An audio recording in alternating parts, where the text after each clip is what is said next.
Les meilleurs moments passés avec les personnes qui comptent vraiment. Cette simple phrase a transformé un jour de ma vie de fête en malédiction. Lorsque ces mots maudits ont été prononcés, je ne savais encore rien. J'étais enveloppée dans ce qui était censé être la plus belle tenue de ma vie, une robe d'un blanc pur. La robe de sirène scintillait sous l'effet des perles délicates qui accrochaient la lumière. À travers le voile, je pouvais voir la vue à l'extérieur de la fenêtre, un ciel bleu clair et de la verdure douce se balançant dans la brise. Aujourd'hui, moi, Harper Collins, j'étais censée oublier pour un temps mon titre pratique de comptable et devenir l'héroïne d'une histoire. Le lieu de la cérémonie était une maison d'hôte cachée, nichée dans les bois, à une petite distance du centre-ville. À côté de moi, le marié, Dylan, souriait d'un air un peu nerveux. Même ses parents, peut-être plus que leur propre fils, s'inquiétaient de me voir répéter « Tu es absolument magnifique ». Harper. Mais les sièges qui auraient dû être occupés par les personnes les plus importantes, ma mère Vivian et ma sœur Riley, restaient étrangement vides, comme des trous ouverts dans l'air. La cérémonie avait déjà dépassé leur prévu. Dans un coin de la salle, je pouvais voir des membres du personnel chuchoter entre eux. Leurs regards compatissants m'ont traversé le dos. Je vais essayer de les rappeler, dit Dylan en se levant de son siège. Tout ce que j'ai pu faire, c'est hocher faiblement la tête. La lumière qui se répandait au-delà de l'allée était maintenant si éblouissante que je ne pouvais pas la regarder en face. Dylan est revenu de la salle d'attente et a secoué la tête en silence. Ce seul geste m'a tout dit, aucune connexion. Le téléphone n'a même pas sonné, peu importe le nombre de fois où nous avons essayé. Je vois, murmurai-je, faisant semblant de rester calme en tournant mon regard vers la fenêtre. À l'intérieur, je sentais la petite épine de malaise. Celle que j'avais ignorée, se répandre comme un poison dans ma poitrine. Une surprise et un accident, ou pour éloigner les pires possibilités, j'ai pris mon smartphone. Tout était bon, je voulais juste un signe qu'ils étaient en sécurité. C'est alors que cela s'est produit. Un message est apparu dans le chat de mon groupe d'amis du lycée, et « ce ne sont pas la mère et la sœur de Harper ?» Il était accompagné d'une capture d'écran. Mes doigts se sont raidis et ont tremblé comme s'ils ne m'appartenaient plus. J'ai retenu ma respiration et j'ai tapé sur l'image. Les photos agrandies montraient des visages familiers au sourire éclatant. L'endroit, la suite d'un hôtel 5 étoiles dont on dit qu'il est le plus difficile à réserver de toute la ville. À U Centre se tenait ma mère Vivian, vêtue d'une robe en or champagne.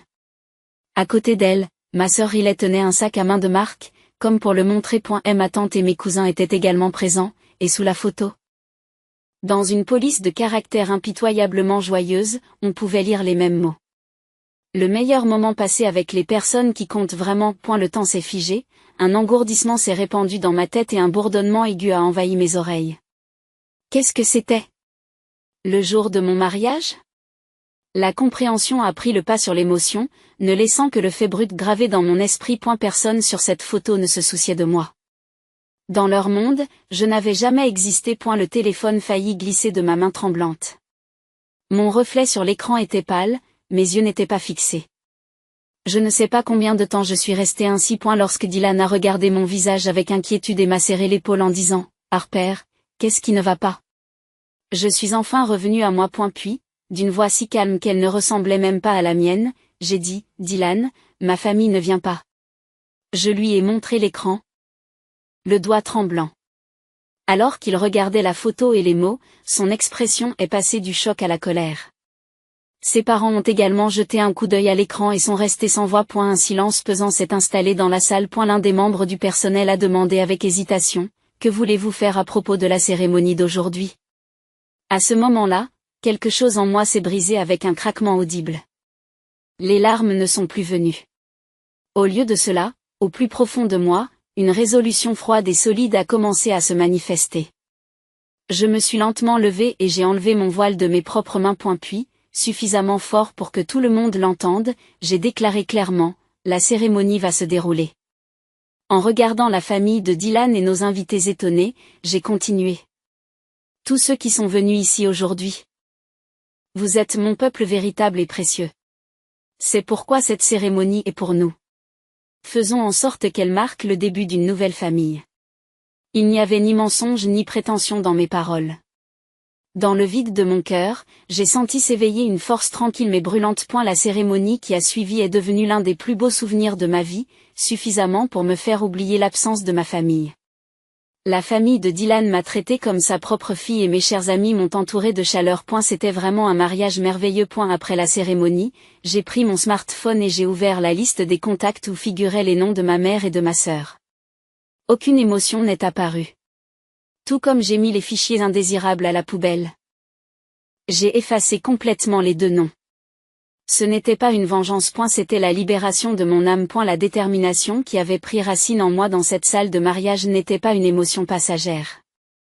C'était l'aboutissement d'innombrables sédiments qui avaient coulé au fond de mon cœur pendant des années et qui prenaient enfin forme. Et ma relation avec ma famille avait commencé à se déformer lentement, mais indubitablement. À l'époque où j'ai commencé à gagner un revenu stable en tant que comptable, tout a commencé il y a 5 ans par un simple appel téléphonique de ma mère Vivian qui pleurait à l'autre bout du fil. Harper, s'il te plaît, je risque de perdre ma maison. Lorsque je lui ai demandé ce qui s'était passé, elle m'a répondu que depuis son divorce d'avec mon père, ses dépenses excessives pour sauver les apparences l'avaient rattrapée. Elle avait pris du retard dans le remboursement de l'hypothèque. À l'époque, je venais tout juste d'économiser suffisamment d'argent pour pouvoir enfin créer mon propre cabinet d'expertise comptable, un objectif auquel je travaillais depuis des années. Je ne pouvais pas abandonner ce rêve aussi facilement, mais ma mère savait comment faire fondre ma logique avec une manipulation émotionnelle. Alors ton rêve est plus important pour toi que ta propre mère. Je suppose que tu as déjà oublié tout ce que j'ai sacrifié pour t'élever toute seule. Ses sanglots résonnaient dans le téléphone. Ils étaient comme des lames invisibles, m'accusant d'être la fille la plus froide du monde. J'ai essayé de résister, j'ai essayé de la raisonner. Mais après des jours de chantage affectif, ses larmes, ses paroles culpabilisantes, ses supplications incessantes, ma détermination commençait à s'éroder peu à peu. Juste cette fois. Je promets que ce sera la dernière fois. C'est ce que je me suis dit lorsque j'ai renoncé à ouvrir mon propre cabinet et que j'ai décidé de prendre en charge le remboursement du prêt hypothécaire de ma mère. Lorsque je lui ai remis l'argent, elle m'a serré dans ses bras, les larmes aux yeux, et m'a dit, « Je savais que je pouvais toujours compter sur toi. » Mais ce que j'ai ressenti à ce moment-là, ce n'était pas du soulagement, c'était du désespoir en voyant mon rêve s'effondrer et un profond épuisement. Tout cela n'était qu'un piège.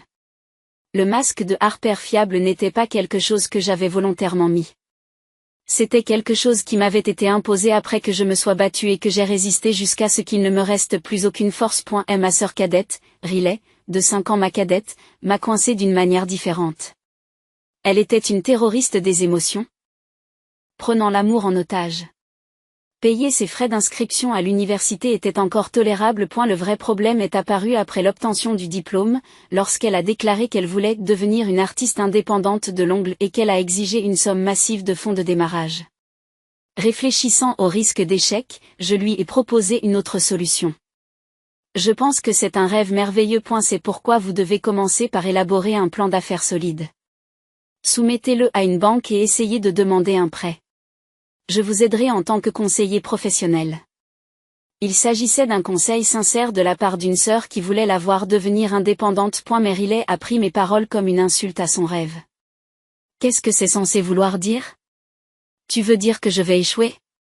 Bien sûr que tu ne comprends pas mon monde glamour, Miss Comptable ennuyeuse. Elle a crié, appelez notre mère.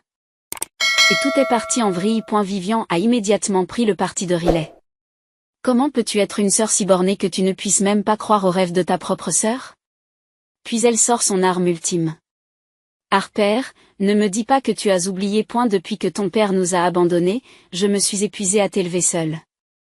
J'ai abandonné ma jeunesse, mes rêves, tout pour toi. Et maintenant, cette mère baisse la tête et te supplie d'aider ta seule sœur à poursuivre son rêve. Vas-tu vraiment piétiner cela? C'était la même arme qu'elle brandissait depuis des années, la dette émotionnelle qu'elle m'avait fait porter depuis le jour où mon père était parti. Quand j'ai finalement cédé et envoyé l'argent, Riley a souri en triomphe et a dit merci. Ce n'était pas de l'affection, c'était du contrôle, de la manipulation déguisée en amour. Profitant de ma compassion et de ma culpabilité.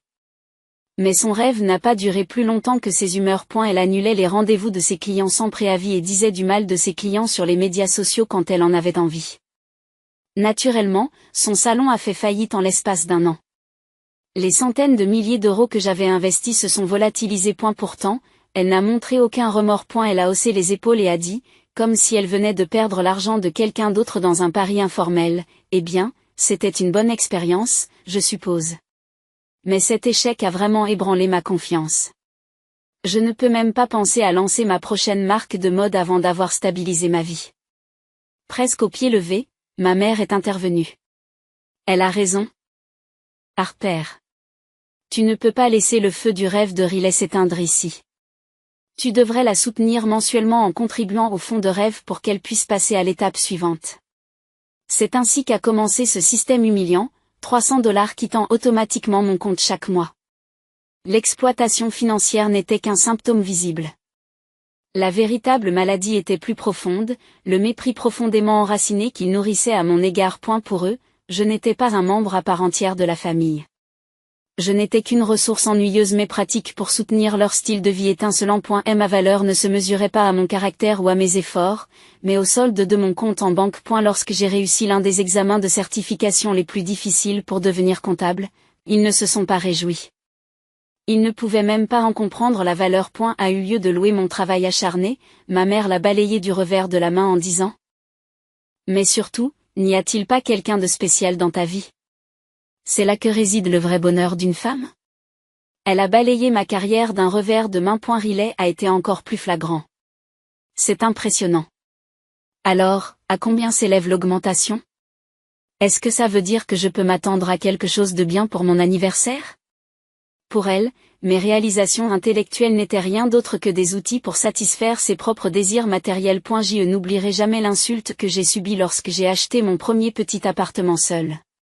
C'était la cristallisation de mes efforts et de ma sueur, le symbole de mon indépendance. Mais la première chose que ma mère a dite en entrant a été : oh, c'est plus petit que sur les photos. Riley a croisé les bras, regardé autour d'elle et ajouté : pour ce prix-là, tu n'aurais pas pu trouver mieux ? Au lieu de célébrer ma nouvelle maison, ils se sont contentés de la dévaloriser. Ils ne considéraient pas ma vie régulière et disciplinée comme admirable. Pour eux, c'était ennuyeux et indigne. La trahison le jour de mon mariage a été le point culminant des années de mépris qu'ils avaient entretenues à mon égard. C'était le jour le plus grandiose de ma vie, le moment où la fille qu'ils avaient toujours qualifiée d'ennuyeuse et d'insignifiante brillerait plus que quiconque, entourée d'amour et de célébration. En détruisant ce moment, ils m'ont marqué une dernière fois d'eux. Leur message cruel : tu ne mérites pas d'être l'héroïne d'une histoire heureuse. Depuis ce jour, je suis restée à l'appartement de Dylan, essayant de reposer mon corps et mon esprit. Dylan et ses parents ont accepté tout mon passé et m'ont prise dans leurs bras en me disant : à partir de maintenant, nous sommes ta famille. Chaque fois que je sentais leur chaleur, je réalisais combien de temps j'avais été immergée dans une eau froide et sans vie.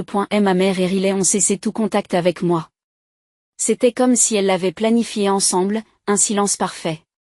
Et pourtant, ce même silence ressemblait au calme inquiétant qui précède une tempête. Puis vint le mercredi fatidique.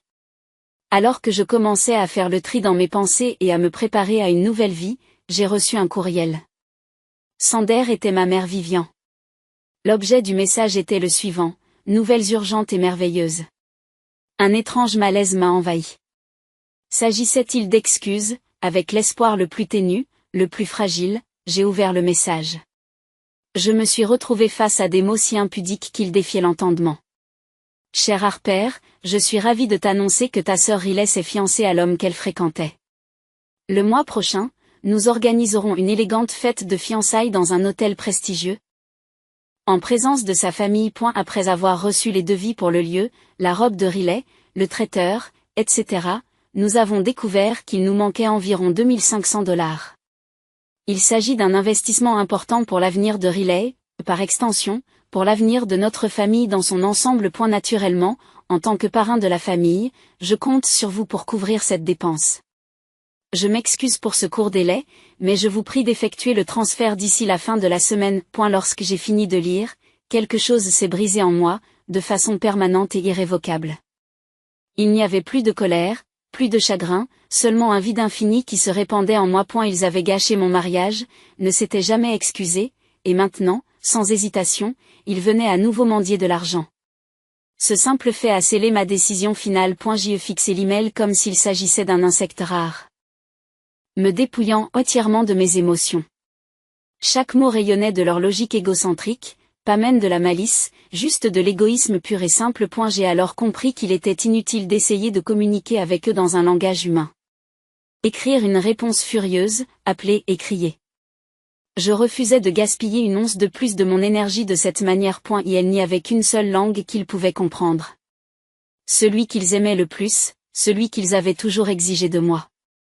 L'argent, seule la déclaration froide et silencieuse de la vérité financière pouvait les atteindre maintenant. J'ai ouvert la fenêtre de réponse. Mes mains étaient étonnamment stables. Mon esprit était clair, calme, de la même clarté concentrée que celle que je ressentais lors d'un audit financier complexe. Après quelques secondes de réflexion, j'ai tapé un seul mot, félicitations. Le son de la touche entrée a résonné dans la pièce immobile. Dans ce seul mot, j'ai déversé toutes mes émotions et mon dernier adieu. Célébrons le début de ta nouvelle vie. Cependant, je ne monterai plus jamais sur cette scène. Pas un seul centime de l'argent que j'avais gagné à force de larmes et de sueur ne serait dépensé pour leur célébration. Il s'agissait d'une lettre d'adieu déguisée en message de félicitations, la forme la plus froide de licenciement. Juste après avoir envoyé l'email, j'ai effacé les coordonnées de ma mère et de ma sœur de mon téléphone sans la moindre hésitation et j'ai bloqué leur numéro. J'ai cherché leur compte sur toutes les plateformes de médias sociaux et je les ai tous bloqués.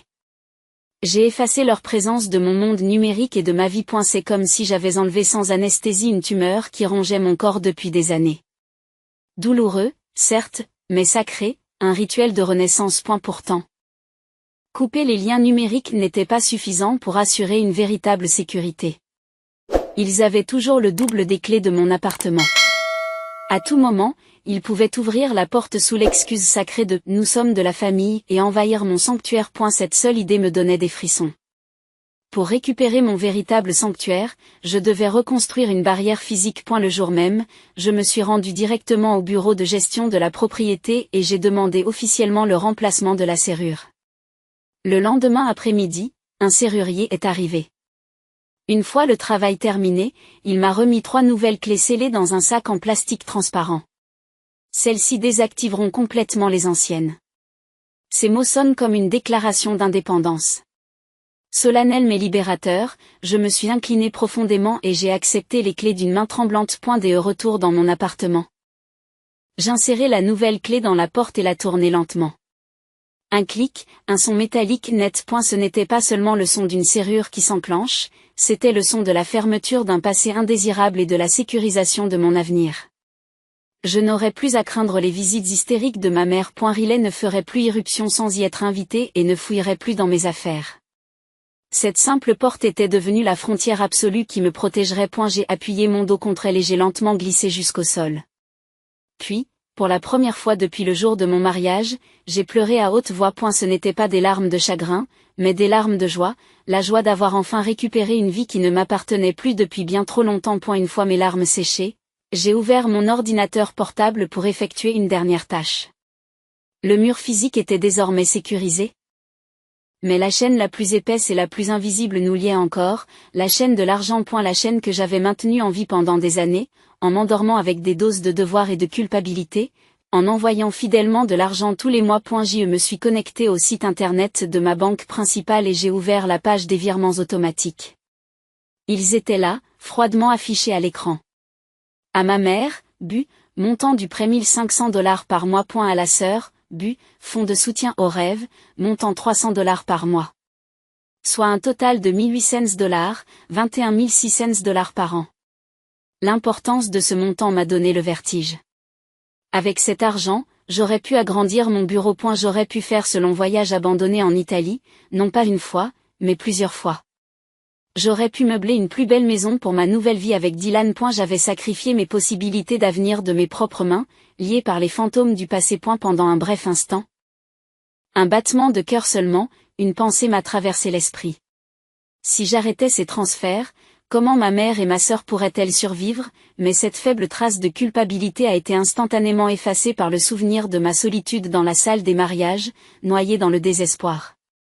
Elles étaient adultes, elles devaient prendre la responsabilité de leur propre vie. J'ai déplacé le curseur sur le bouton d'arrêt situé à côté du nom de ma mère. Je clique. Une fenêtre de confirmation froide est apparue à l'écran. Cette action ne peut être annulée, êtes-vous sûr? Plus sûr de moi que je ne l'avais jamais été en préparant un rapport financier, j'ai cliqué sur oui. Puis j'ai fait de même pour le virement de Riley. Lorsque j'ai vu la liste des bénéficiaires tomber à zéro, j'ai ressenti une incroyable légèreté, comme si les lourdes ailes qui pesaient sur mon dos m'avaient soudain été arrachées. Enfin, je pouvais voler pour moi. Et non pour quelqu'un d'autre. Quelques jours ont passé après que j'ai rompu tout lien financier.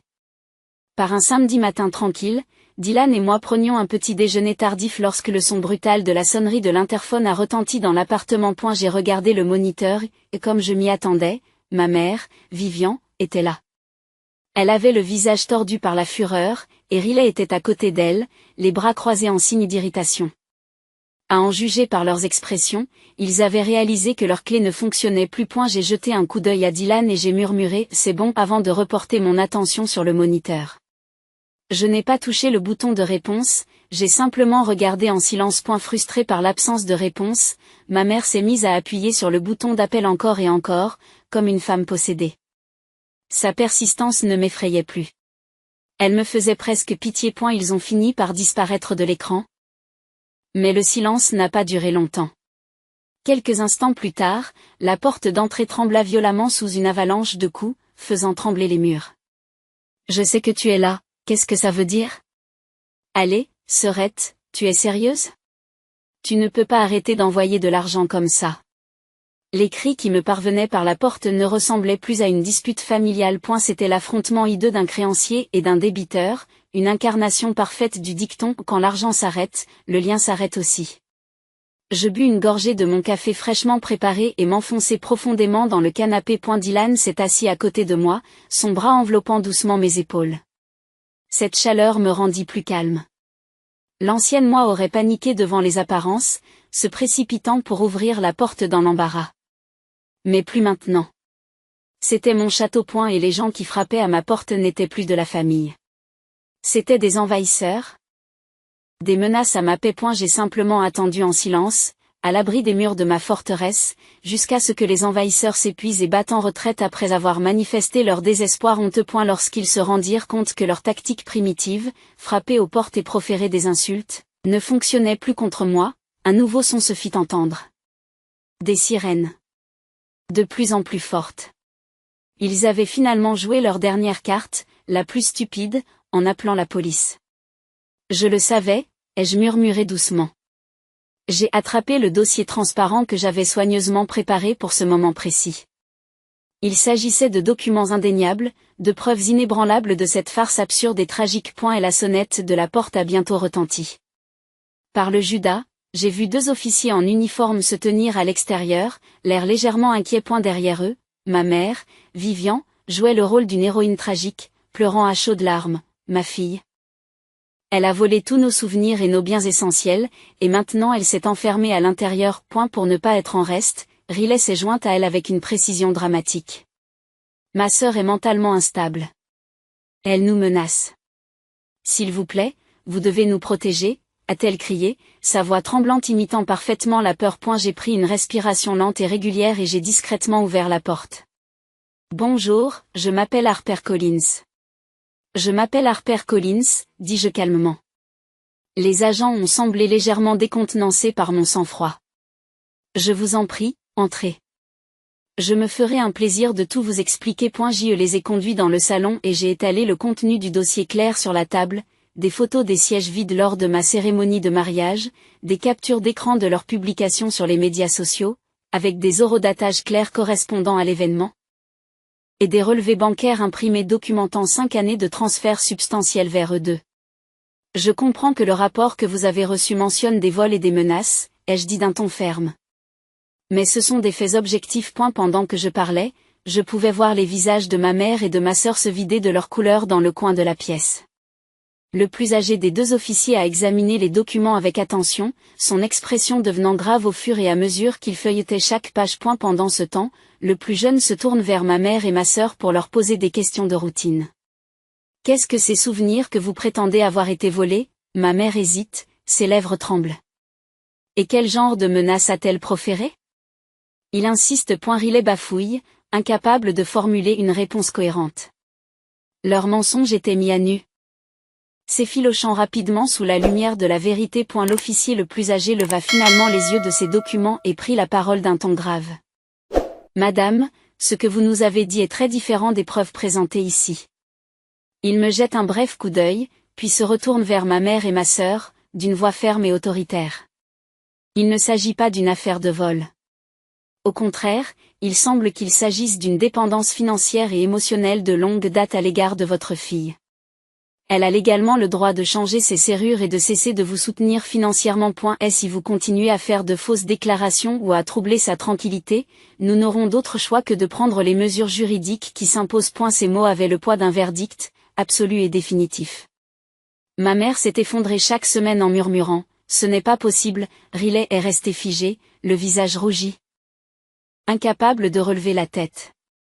Les règles de la société, les limites même qu'ils avaient ignorées pendant si longtemps, se dressaient maintenant devant eux comme un mur infranchissable. À l'instruction calme de l'officier, ce sera tout pour aujourd'hui. Veuillez partir. Ils se sont éloignés en traînant les pieds sans se retourner. J'ai refermé la porte sans bruit derrière eux et j'ai tourné la serrure. Le clic a retenti comme une déclaration de victoire. Une semaine s'est écoulée depuis ce samedi orageux. Les parents de Dylan, ainsi que quelques amis proches qui m'avaient soutenu même après avoir appris mon histoire, et de gentils voisins et collègues qui s'étaient inquiétés pour moi, se sont tous réunis chez MOI. Et la table était remplie de plats faits maison que chacun avait apportés pour les partager. La chaleur qui régnait dans cette pièce était incomparable à la vacuité du jour de mon mariage. Lorsque le père de Dylan a esquissé un petit sourire timide et a dit « Harper, tu es une fille que le ciel nous a donnée », j'ai eu du mal à retenir mes larmes. Je n'ai pas pu retenir mes larmes. Mais ce n'étaient pas des larmes de chagrin ou de regret. C'était des larmes de gratitude. Pour la première fois de ma vie, je recevais un amour inconditionnel. Mes amis souriaient et pleuraient comme s'il s'agissait de leur propre bonheur, en disant « Tu as réussi, à partir de maintenant tu n'as plus qu'à être heureux ». Et je ne pouvais m'empêcher de me demander ce que signifiaient vraiment les liens du sang. Les personnes qui avaient essayé de me blesser, de m'utiliser et de me contrôler étaient les personnes non liées par le sang, qui comprenaient ma douleur, qui souhaitaient vraiment mon bonheur et qui s'empressaient d'être à mes côtés. Et la réponse était déjà claire. La famille ne se définit pas par les circonstances de la naissance. C'est une communauté qui se construit à travers le temps partagé.